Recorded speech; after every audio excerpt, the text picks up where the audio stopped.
Setiap daerah memiliki cerita misteri tersendiri, termasuk Jatinangor, Kabupaten Sumedang. Daerah yang terletak di sebelah timur kota Bandung ini memiliki beberapa tempat yang disebut-sebut mempunyai unsur mistis di baliknya.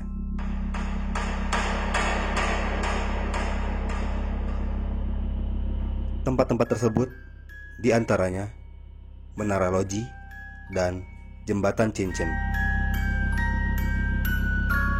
Kali ini, gue berkesempatan untuk menyambangi langsung kedua tempat tersebut.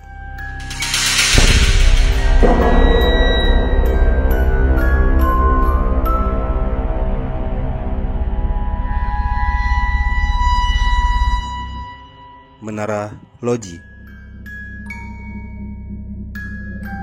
Sebuah menara berwarna putih dengan arsitektur neogotik khas Belanda yang mempunyai atap berbentuk segi 8 mengerucut, dilengkapi dengan hiasan layaknya senjata Trisula di atasnya.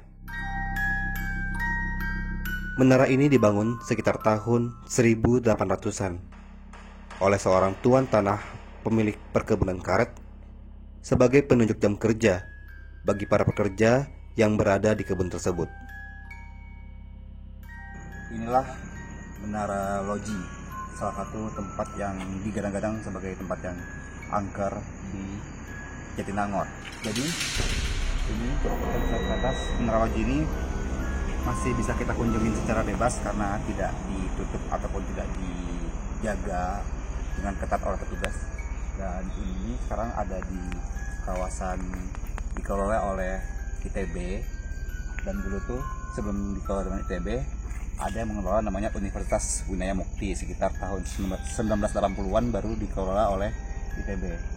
Dulu ini Menara Loji ini digunakan untuk penanda, ada loncengnya dulu, penanda aktivitas perkebunan karet. Jadi jam 5 pagi itu lonceng ini berbunyi untuk penanda aktivitas perkebunan karet, petani karet dimulai, dan di jam 10 malam akan ada penanda lonceng lagi yang menandakan bahwa aktivitas pertanian perkebunan karet dihentikan. Namun sekarang loncengnya itu sudah tidak ada lagi, dikarenakan diketahui kalau berdasarkan cerita yang didapat, jadi loncengnya itu sudah dicuri dan sekarang sudah hilang entah kemana. Dan ini dia Menara Loji.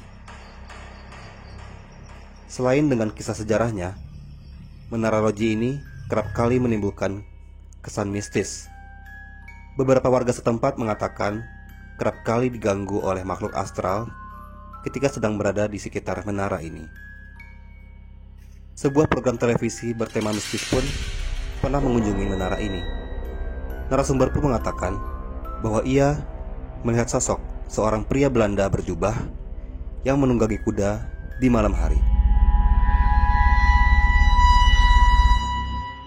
Jembatan Cincin. Jembatan ini dulunya merupakan sebuah jembatan kereta api yang dibangun pada masa penjajahan Belanda sebagai penunjang akomodasi penumpang dan hasil komoditas karet dengan jalur Rancaikek Tanjung Sari. Namun pada masa penjajahan Jepang, rel kereta di jalur tersebut akhirnya dirombak dan dipindahkan ke Banten.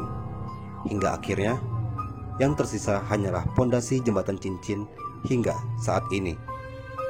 Kita bakal mencoba lebih dekat lagi ke jembatan cincin ini. Kita ke bawah. Ini kalau bisa diperhatiin lagi, sebenarnya ini kan pondasinya batu-batuan, tapi ada yang merambat-rambat itu lah, kayak apa namanya, tubuhan rambat itu lah. Ditambah lagi adanya pemakaman yang berada persis di bawah jembatan cincin semakin memperkuat aura mistis. Udah ada yang masang lampu ini sih, jadi sebenarnya kalau misalnya kita lihat dari sisi lainnya ini cukup indah juga sih untuk dipoto malam-malam segala macam. Ya, ini adalah jejak peninggalan jalur kereta api yang ada di Jatinangor, jadi dibangun pada saat penjajahan Belanda dan akhirnya dibongkar kembali pas zaman penjajahan Jepang. Dan sekarang ini emang jembatan ini sudah dipakai oleh masyarakat sekitar untuk aktivitas sehari-hari, untuk motor dan pejalan kaki lewat-lewat sini.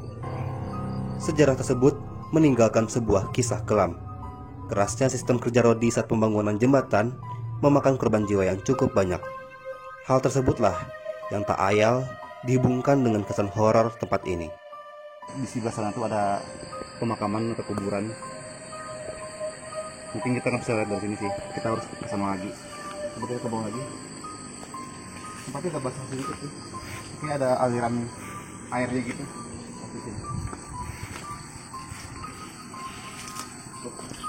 Teh ini apa? Kayaknya tempat mandi gitu deh, atau irigasi. Ada salurannya juga kan tuh, diituin sama Kayaknya buat sabun mandi deh. buat mandi, kalau enggak buat Soalnya ada sampah. atau enggak buat cuci baju.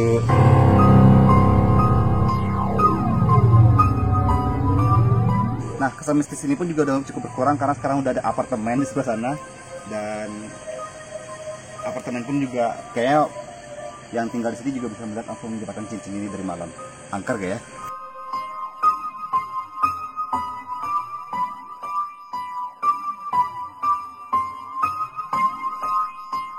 Konon katanya, pernah pula seorang wanita bunuh diri di jembatan ini. Hingga akhirnya, sosok wanita tersebut kerap kali menghantui orang-orang yang melewati jembatan ini, khususnya di malam hari. Ini kalau diperhatiin, dia nggak punya pinggiran, jadi lumayan kalau misalnya jatuh, ya langsung ke dalam, langsung ke jurang atau sawah yang di bawah ini.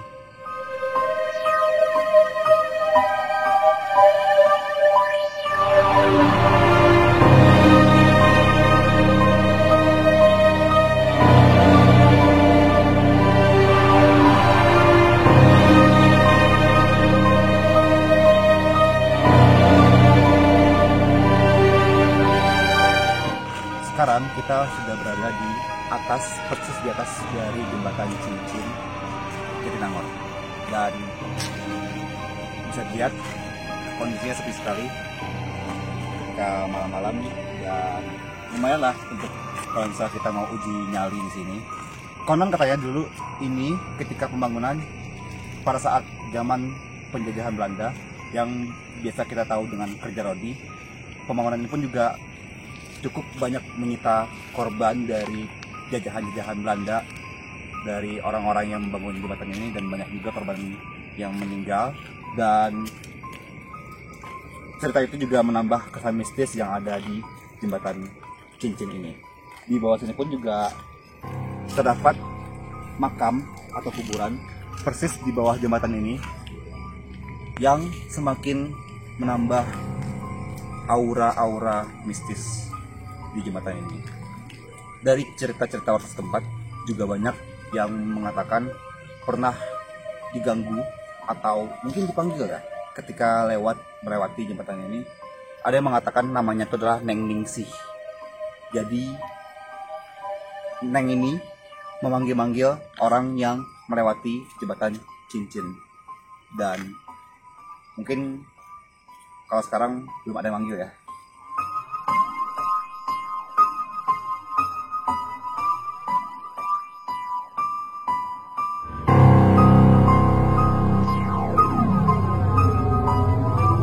Sekian untuk video kali ini. Terima kasih. Jangan pernah takut untuk mengenali dunia ini, termasuk dunia yang belum pernah kita ketahui sebelumnya.